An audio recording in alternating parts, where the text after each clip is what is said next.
Hello student, good morning. कैसे हैं आप लोग?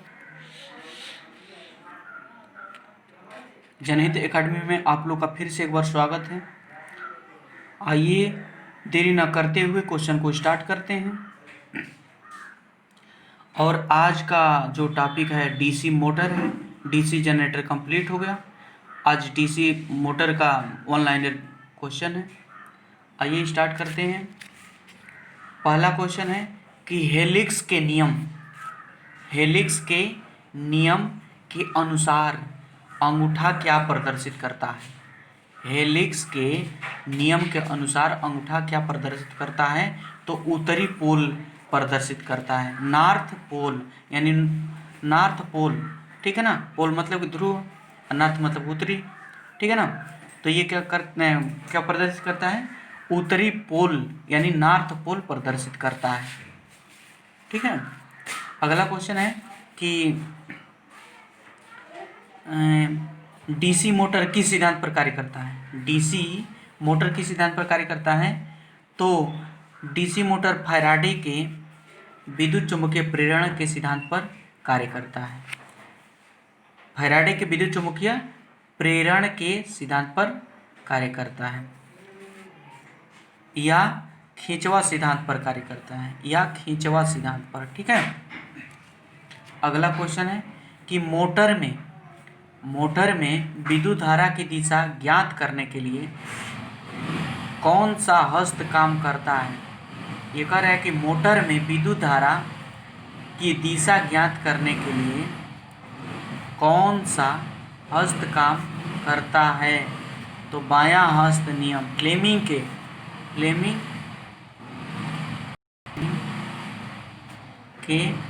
लेफ्ट हैंड रूल, ठीक है ना। LHR, लेफ्ट हैंड रूल काम करता है, ठीक है। अगला क्वेश्चन है वह मशीन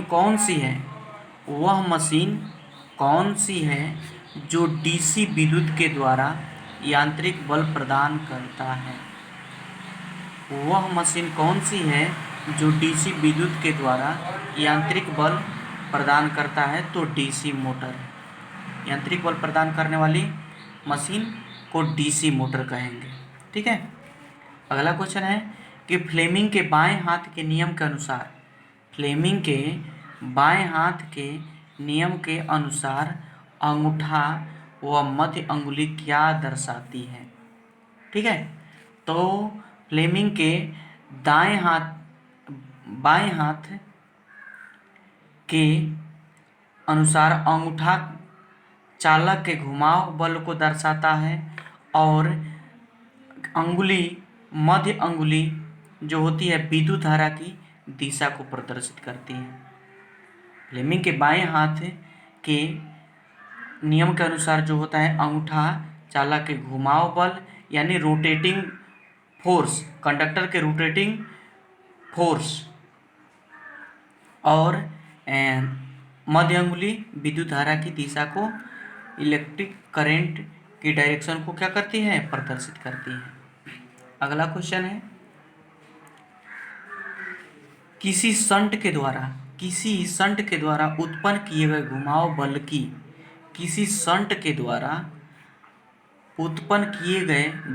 बल की यदि किसी लोड पर आरोपित किया जाता है तो उसे क्या कहते हैं?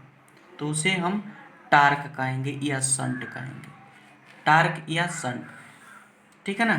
रोटेटिंग बल जो लगता है एक प्रकार के वो टार्क है, लोड पर जो आरोपित किया जाता है और वह रोटेटिंग बल होता है, ठीक है। उसी को हम क्या कहेंगे? टार्क कहेंगे। अगला क्वेश्चन है टार्क का मात्रक क्या होता है? टार्क यानी बल आघूर्ण। टार्क का हिंदी क्या होती है? बल आघूर्ण। और टार्क का मात्रक अगर है तो न्यूटन मीटर है। टार्क का मात्रक क्या है? तो न्यूटन मीटर है। T = F × D। F क्या है? बल है। एफ यानी फोर्स, बल, बल बराबर एम ए, एफ बराबर एम ए यानी द्रव्यमान गुणित त्वरण, ठीक है। और डी क्या है, डिस्टेंस है, ठीक है। बल और दूरी के गुणनफल को हम क्या कहेंगे, टार कहेंगे, विस्थापित दूरी, ठीक है। और अगला क्वेश्चन है कि बैक ईएमएफ किसे कहते हैं, बैक ईएमएफ, बैक ईएमएफ किसे कहते हैं। तो यह बैक ईएमएफ आर्मेचर पर आरोपित, यह ईएमएफ यानी इलेक्ट्रोमोटिव फोर्स, विद्युत वाहक बल, यह विद्युत वाहक बल आर्मेचर पर आरोपित विद्युत वाहक बल के विपरीत दिशा में कार्य करती है। आर्मेचर पर आरोपित विद्युत वाहक बल के विपरीत दिशा में कार्य करने वाला को हम क्या कहेंगे, बैक ईएमएफ कहेंगे, ठीक है ना। बैक ईएमएफ के फुल फॉर्म लिख दे रहे हैं, ईएमएफ इलेक्ट्रोमोटिव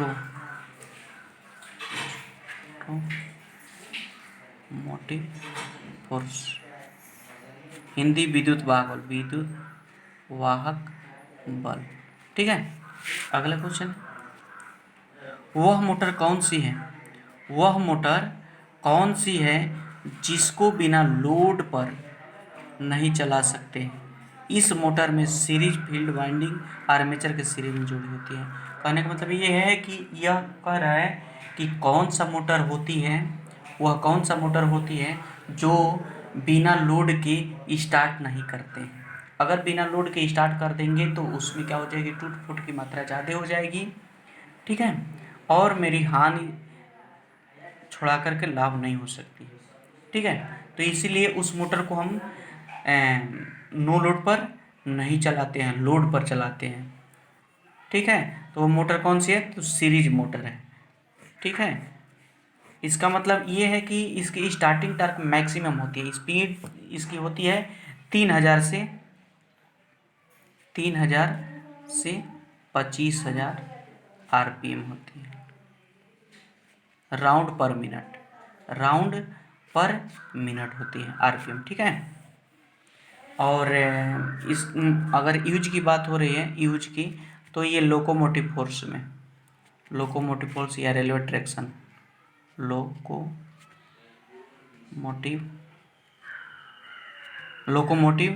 या रेलवे ट्रैक्शन, ठीक है। रेलगाड़ी संकर्षण में या लोकोमोटिव में इसका यूज किया जाता है। और जहाँ यूज मतलब कि जहाँ ज़रूरत होगी मैक्सिमम लोड पर चलाने के लिए, तो हम इसी का प्रयोग करते हैं, किसका, तो सीरीज मोटर का, ठीक।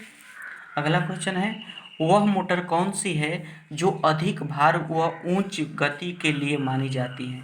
सीरीज मोटर अभी भी बताए हैं कि इसकी स्पीड जो होती है 3000 से 25,000 आरपीएम होती है और इसको नो लोड पर नहीं चला सकते हैं, ठीक है। उच्च गति के लिए भी मानी जाती है, अभी बताया ना, तो यही सीरीज मोटर होती है, सीरीज मोटर। अगला क्वेश्चन है, वह कौन सी मोटर है जो लगभग स्थिर गति से चलती है, लगभग स्थिर यानी अप्रोक्सीमेटली कांस्टेंट स्पीड से चलती है, तो ये शंट मोटर होती है। शंट मोटर की खास बात ये होती है कि यह मोटर, इसको हम अगर लोड देते हैं तो इस पर क्या होती है, इस पर थोड़ी सी स्पीड जो होती है कम हो जाती है और फिर कांस्टेंट स्पीड से चलने लगती है, ठीक है, स्थिर गति से चलने लगती है, तो यह मोटर शंट मोटर होती है। इसको हम सिंगली एक्साइटेड मोटर कहेंगे, सिंगली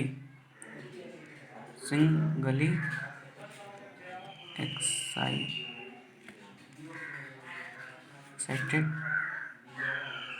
मोटर